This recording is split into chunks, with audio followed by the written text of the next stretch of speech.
Hey guys, I'm Jake. I run a CrossFit gym, and this is Caitlin. She is a client at my gym, and she is also a. I'm about to become a dietitian. I have a bachelor's degree from UT in nutrition, and I'm finishing up my training to become a registered dietitian now. So, in about a month, I'll be a dietitian. So, congratulations, first of all.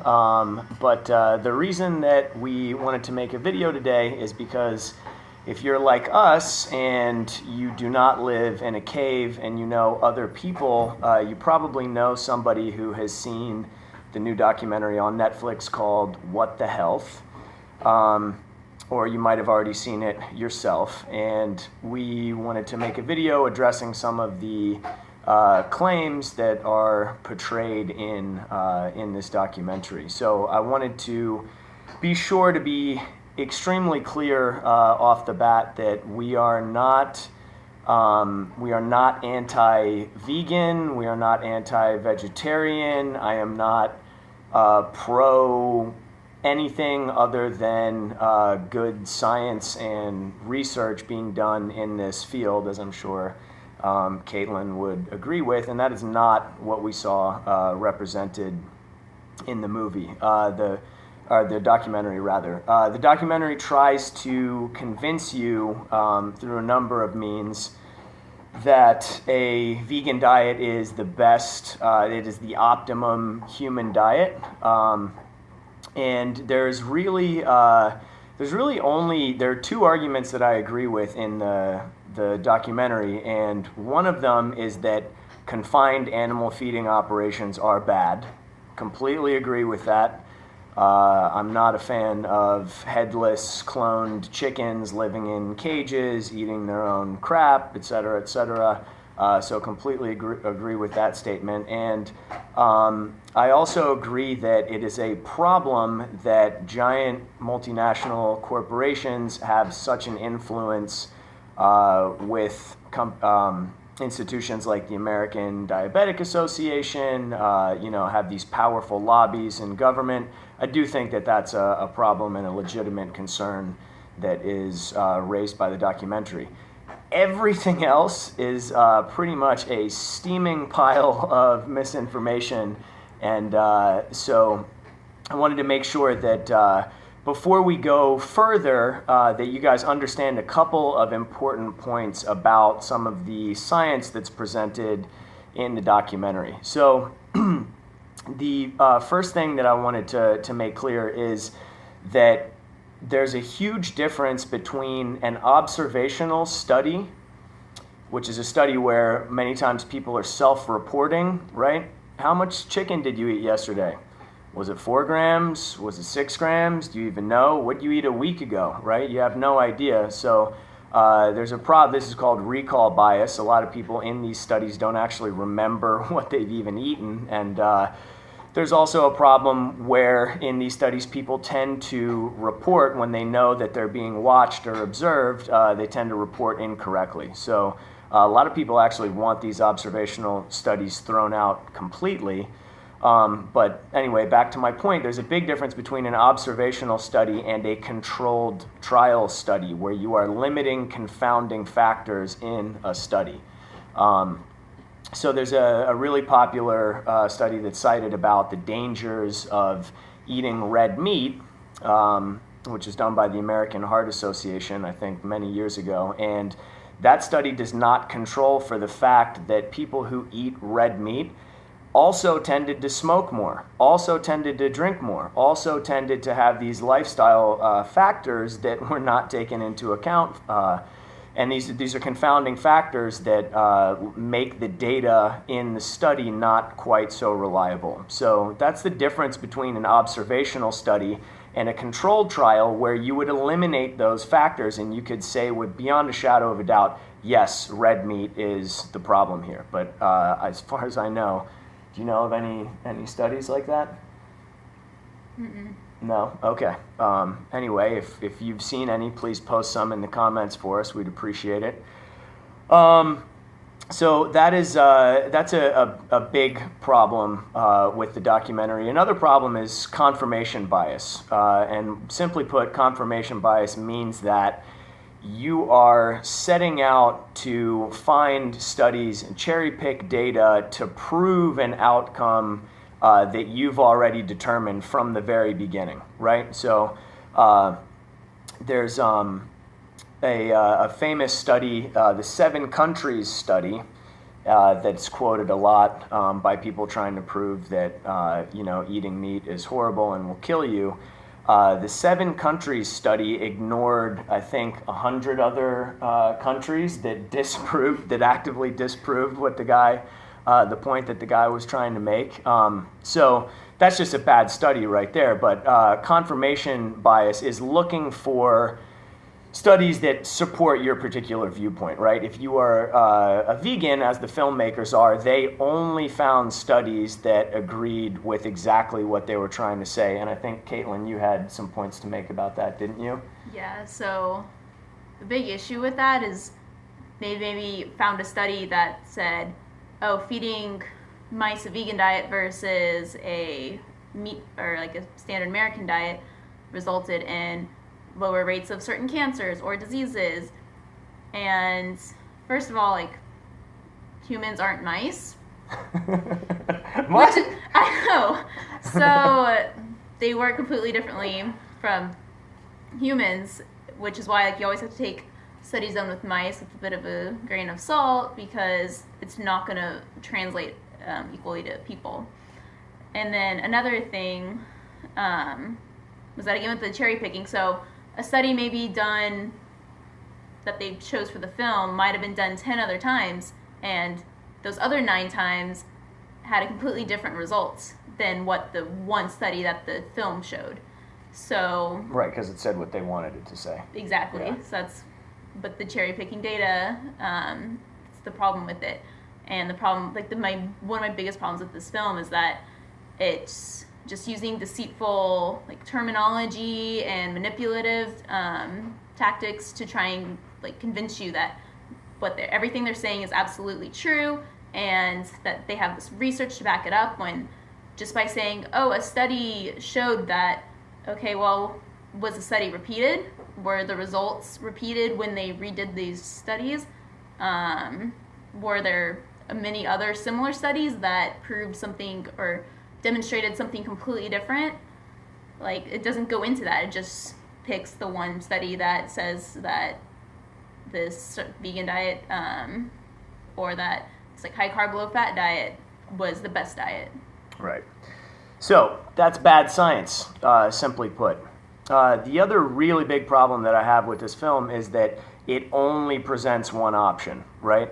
So you are either a horrible human being that is supporting confined animal feeding operations, or you are you're a vegan and you're saving the planet. There are no shades of gray in between there, and arguing in absolutes is it's a great tactic for argument, but I would encourage you guys to just be a little bit more critical and realize that, the world is not black and white. There are many, many shades of gray. And so a really big point here is that any diet can be good, any diet can be bad, okay?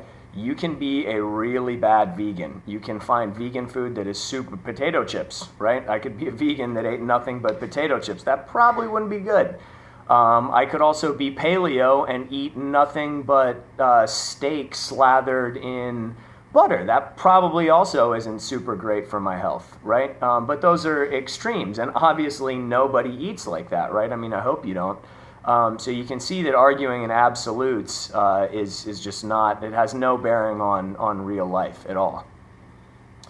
Cool. So the first thing that I wanted to talk about that the film really misrepresents is carbohydrate metabolism. And this is verges on criminal, in my opinion. This is pretty much settled science that carbohydrate is really problematic in excess, the way that especially we eat it in the standard American diet. And this film goes so far in the very beginning of the film as making the point that, well, hey, let's pump the brakes a little bit. Sugar actually isn't that bad. What?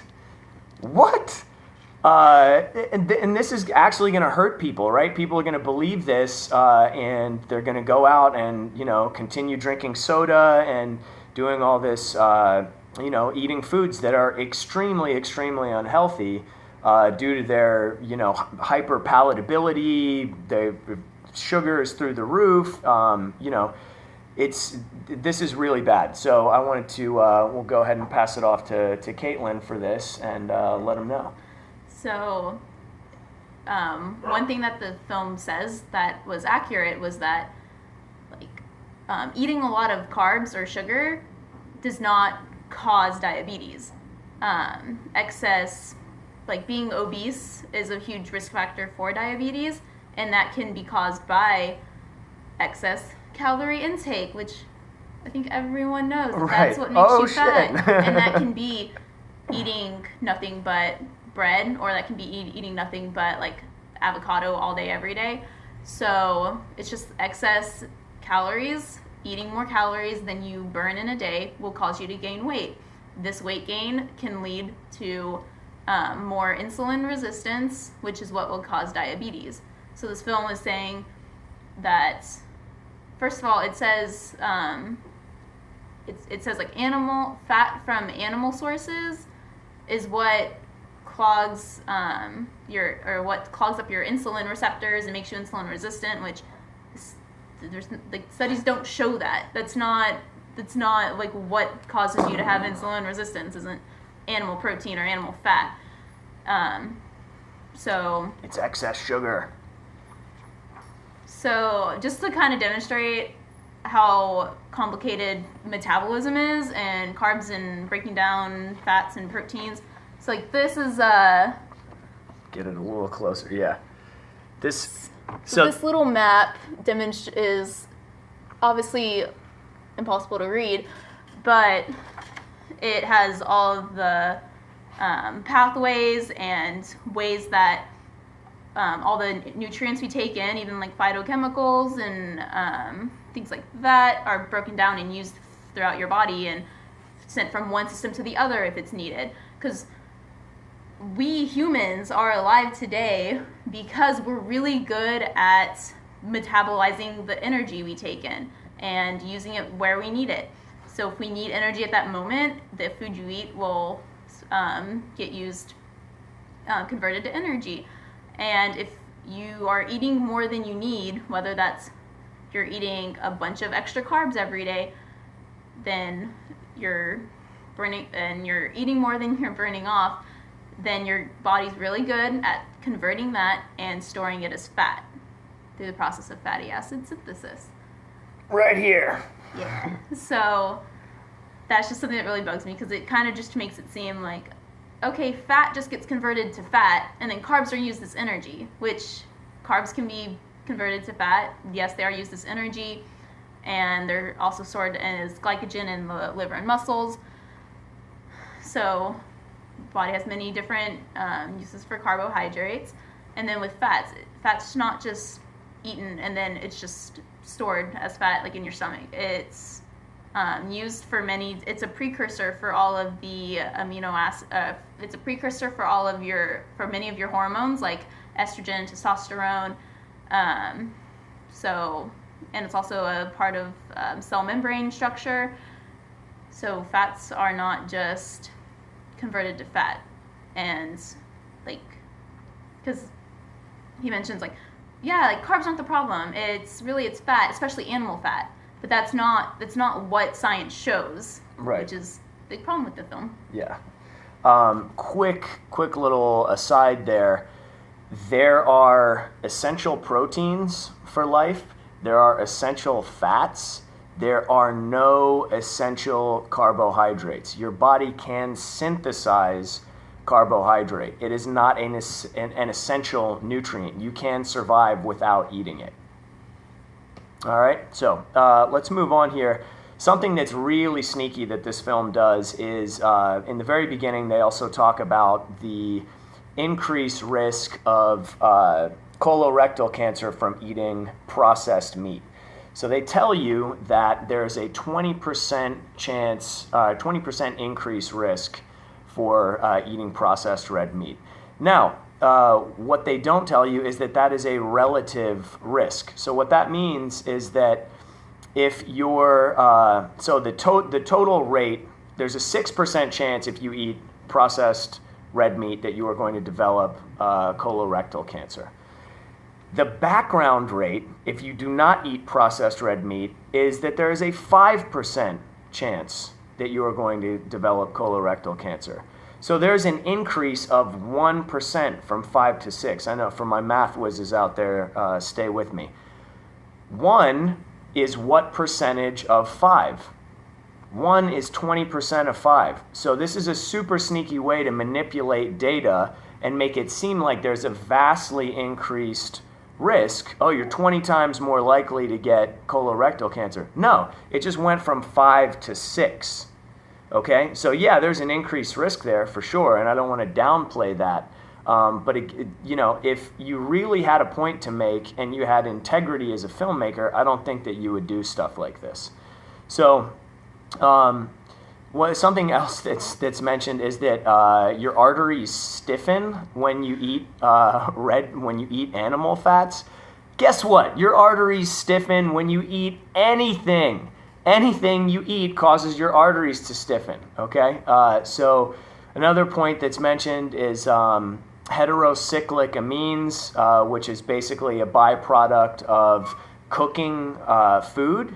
That happens when you cook anything, okay? It's not just meat that develops these heterocyclic amines.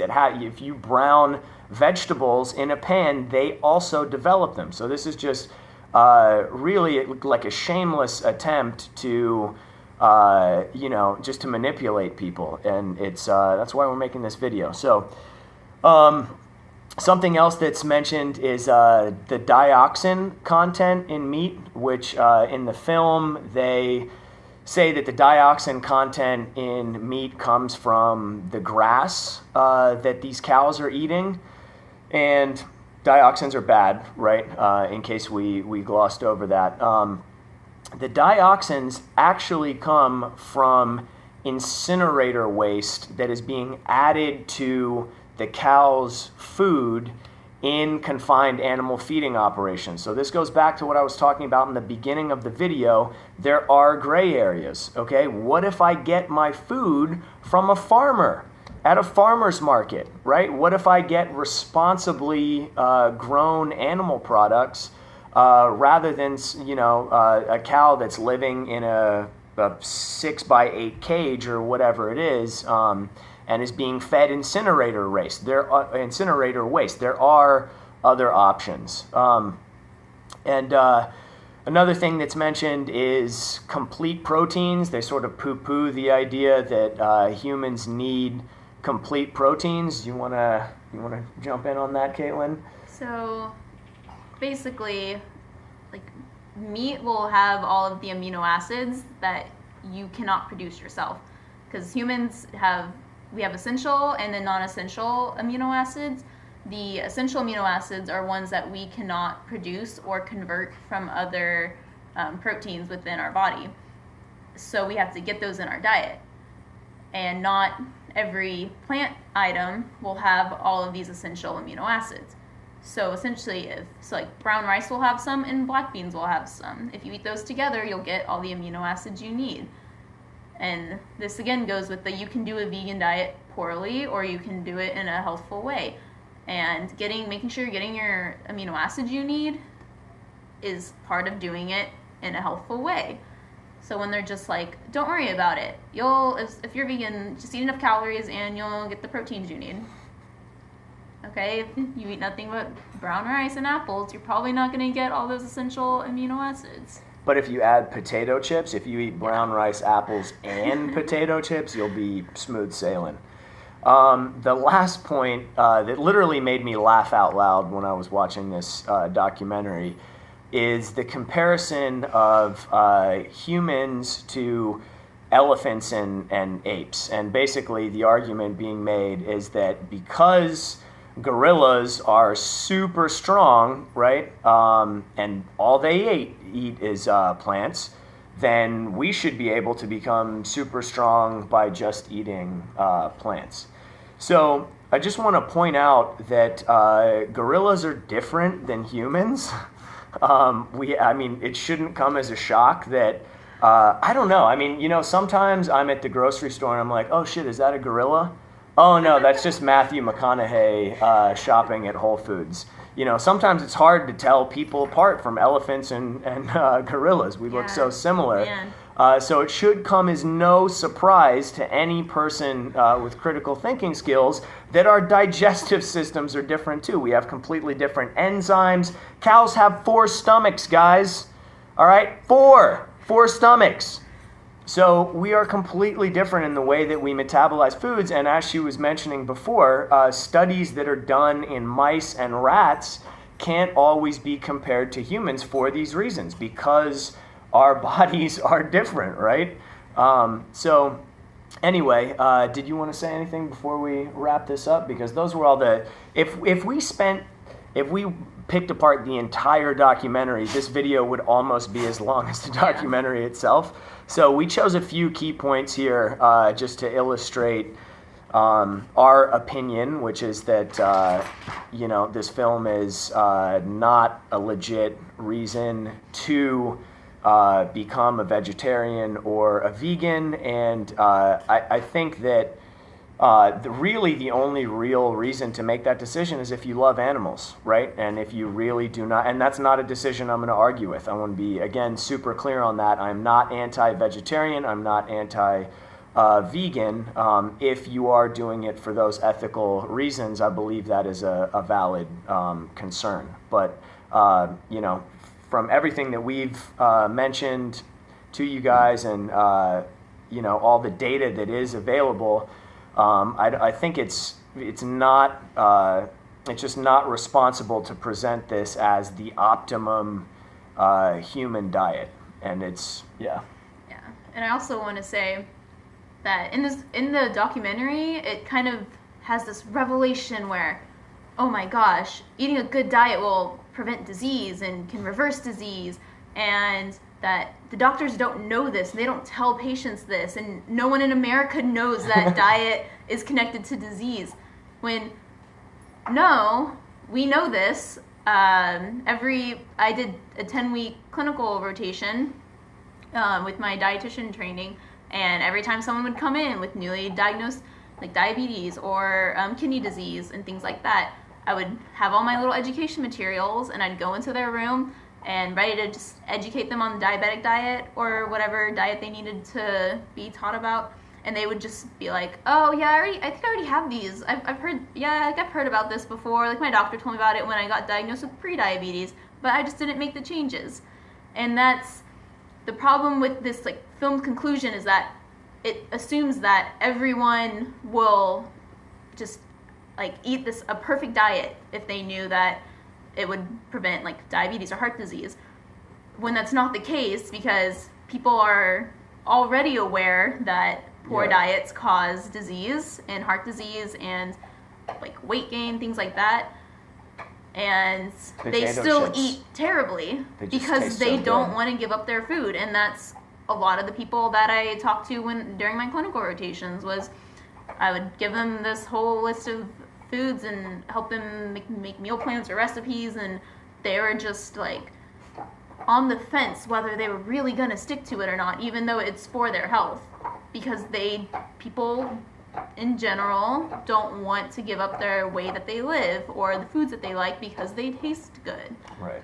And so that's just bugs me that no, the doctors tell their patients to change their diet. People know that they should change their diet. They just don't want to. And having this information hasn't, and just this documentary thinks, okay, like if everyone watches this documentary, they'll realize that, oh my gosh, just I'm gonna eat healthy and I will never get disease. It just bugs me. So it's not how it works. To wrap this up, thanks guys for sticking with us. This went a little bit longer than I thought it would, but we were both kind of fired up about this. The main point that I want to end on is just eat real food, okay? Like eat good quality vegetables. If you're going to be a vegetarian, awesome. You know, get your stuff from a farmer's market. Don't buy vegetables that came here from Guatemala on a truck. That's probably not great for the environment either. Spend a little bit more, treat yourself well, and eat quality foods. If you're going to eat meat, get meat that is from a farmer's market or a source that you really trust. Don't buy meat just because, don't buy the pack of chicken because it's cheaper than the pack next to it. Like, actually look at what you're buying and buy a quality food product. It's really not that hard. Just treat yourself well, right? Because you deserve it. All right, cool. Thanks, Caitlin. Thank you. Boom. All right, guys, thanks for watching.